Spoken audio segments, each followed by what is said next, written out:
I've like got heart palpitations. This is like my least favourite thing to do ever. It's a party now! Hi everyone, it's Lauren. Welcome to my 10,000 subscriber celebration Q&A answers video. I thought I would treat myself to some bubbly.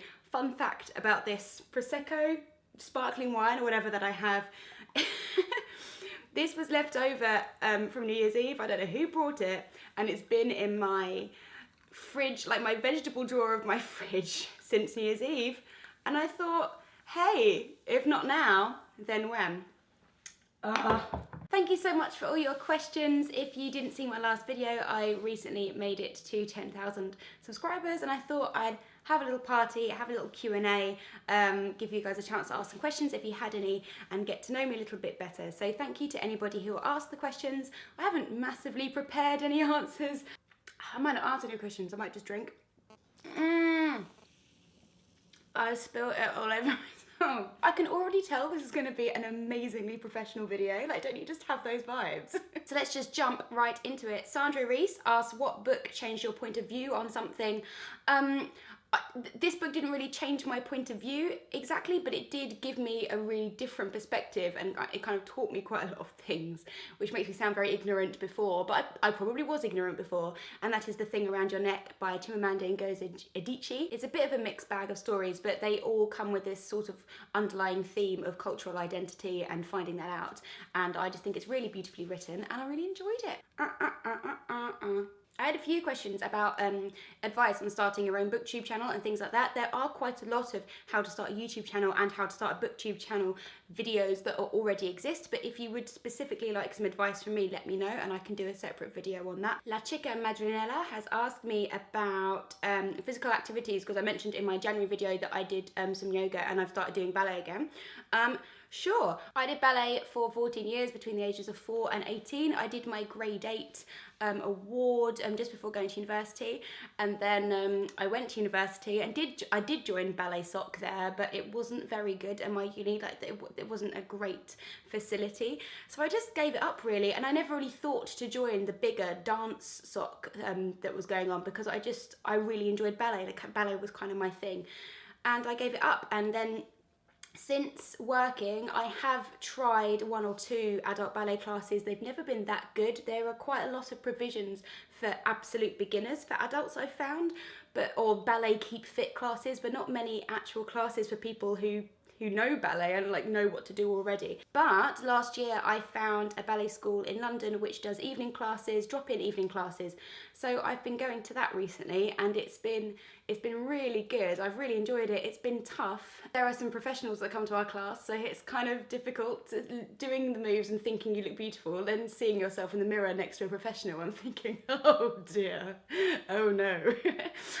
But I'm really enjoying it, and it's a way for me to keep fit. On the yoga front, I've started doing yoga with Adrienne, who is a fantastic yoga channel here on YouTube. She's done a 30 days of yoga challenge, which I did last year, and this January she did a 30-day yoga camp thing, so I was doing yoga every morning along with her, and her videos are fantastic. They're perfect for beginners, and she's got a really soothing voice, and it's just brilliant. So all you need, I mean, I bought a yoga mat, but that's it, that's all I bought. I don't really do any other physical activities. I have very poor hand-eye coordination, so like ball games were never happening. I'm kind of good at like solo sports, so like running.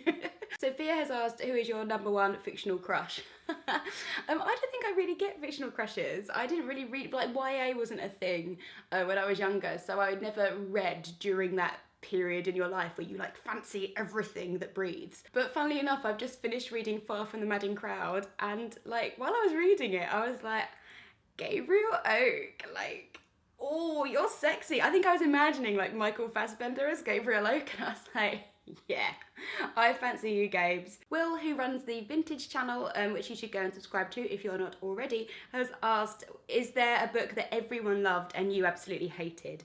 Why, yes, there is, Will. It's called The Book Thief. And you can shoot me, I don't care. It's awful. Emma has asked, have my partner and I buddy read? And no, we don't, which is really sad. He doesn't really read very much, to be honest. There was one time where I had just read Wuthering Heights, and then I loaned him my copy, but and he read maybe the first chapter, and he read it a few times. And he had to ask me a lot of questions. So no, we don't buddy read, but that'd be cute if we did, wouldn't it? Kathy has asked if I've ever seen a film or TV series which I thought was better than the book.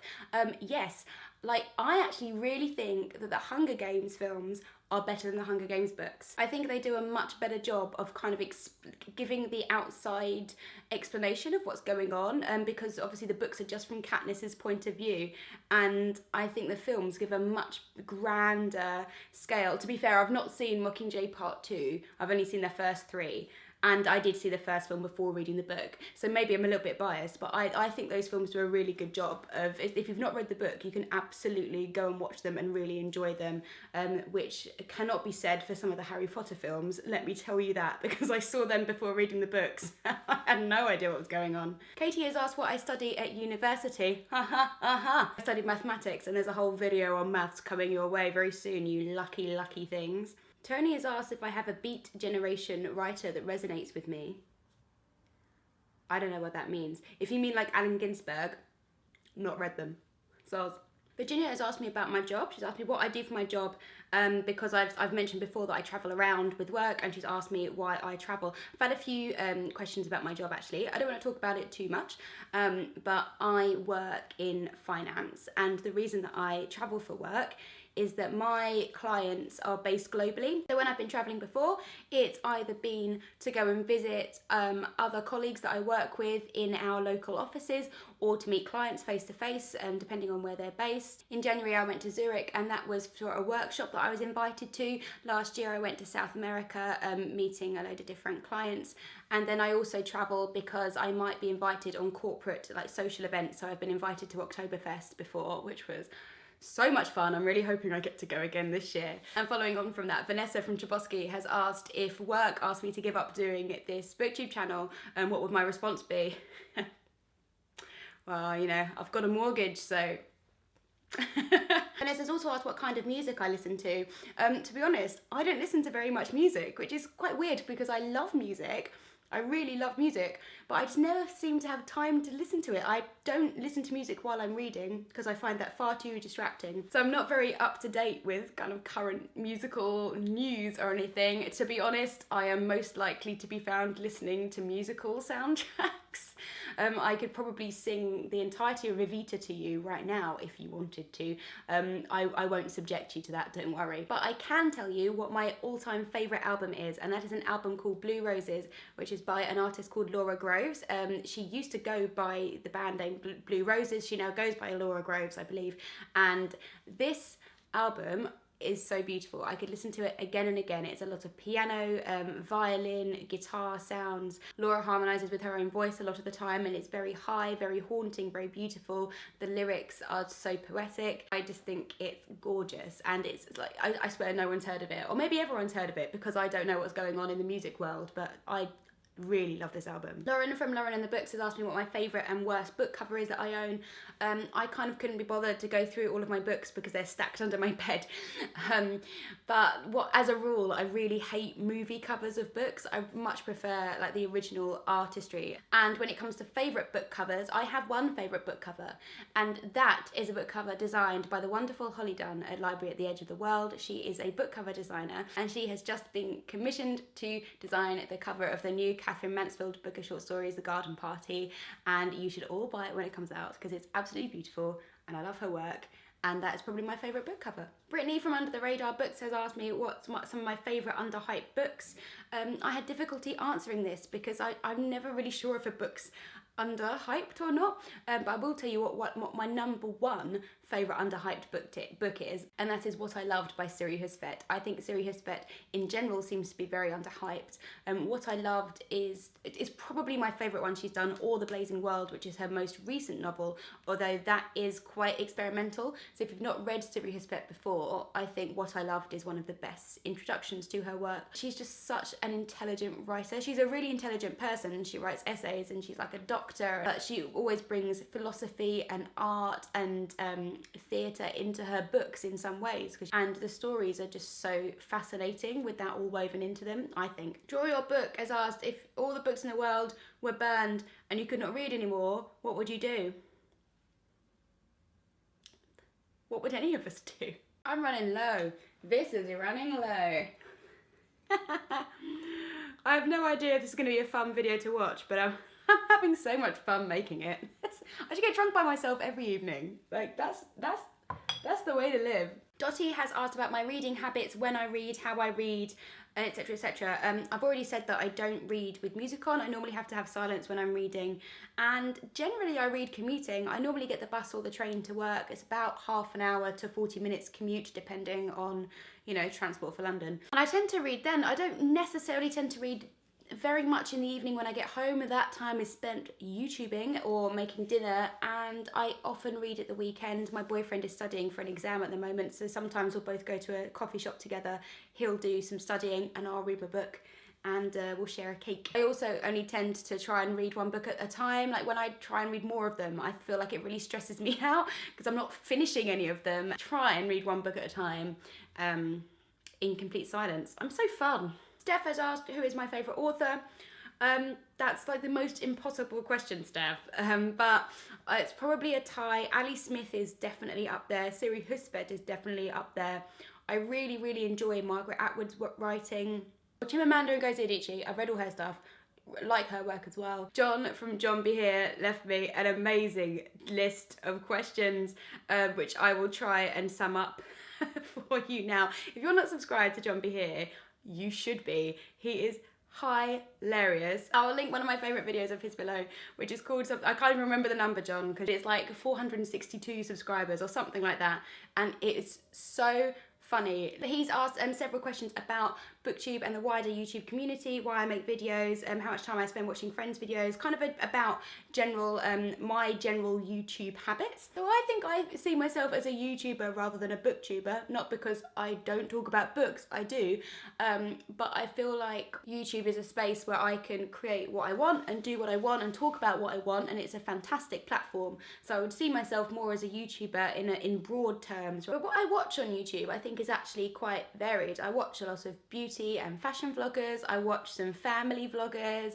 I watch some kind of short film creative people who are very, very inspiring. I'm subscribed to some musicians and some more kind of conversationalist video makers, and some people who have channels that focus on feminism.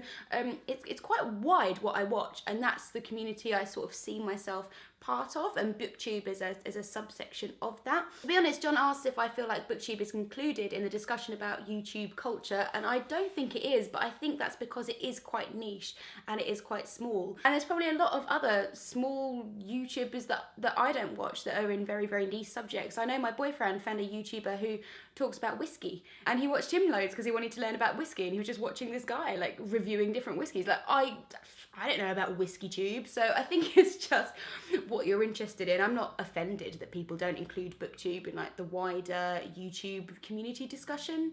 It's mostly gaming, isn't it? He's also asked if there are any pressures coming with being a decent sized booktuber. To be honest, I think I have a really nice audience. Like, I don't think I ever really get anything that bad, like in the comments. I definitely know friends who have, and I've had some, you know, some thinkers, but that's not really an issue. There was definitely a lot of pressure when we did the Man Book of Vlogger stuff. I found that really stressful because I felt like I was working to a time deadline, and I also felt like there were lots of eyes judging what we were doing. There were a lot of pressures that came with doing that.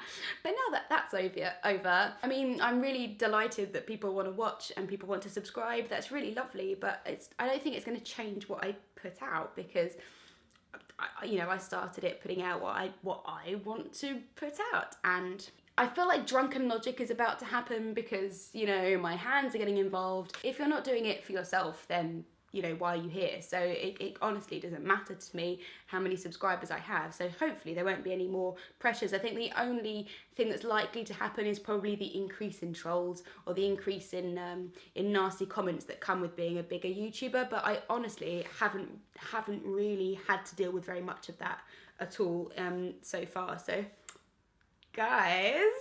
You're the best. My wine has gone, which probably means this video should end. It's been going on for a long time. I'm gonna let you into a little backstage Booktube secret. There'll be a lot of editing happening later. Thank you so much to everyone who asked a question. Sorry if I didn't get to your question today. I'm sure I'll do another Q&A at some point, and you can always ask me questions anyway in the comments or email me if you wanna chat, and I'll respond separately. Thanks so much for watching. Love you all, and I will see you in my next video. I love that I'm getting so friendly. Love ya. Bye. That maths is this other thing, and it's something that you either get or you don't get. That it is some kind of talent which is innate in us, and either you have that ability or you don't.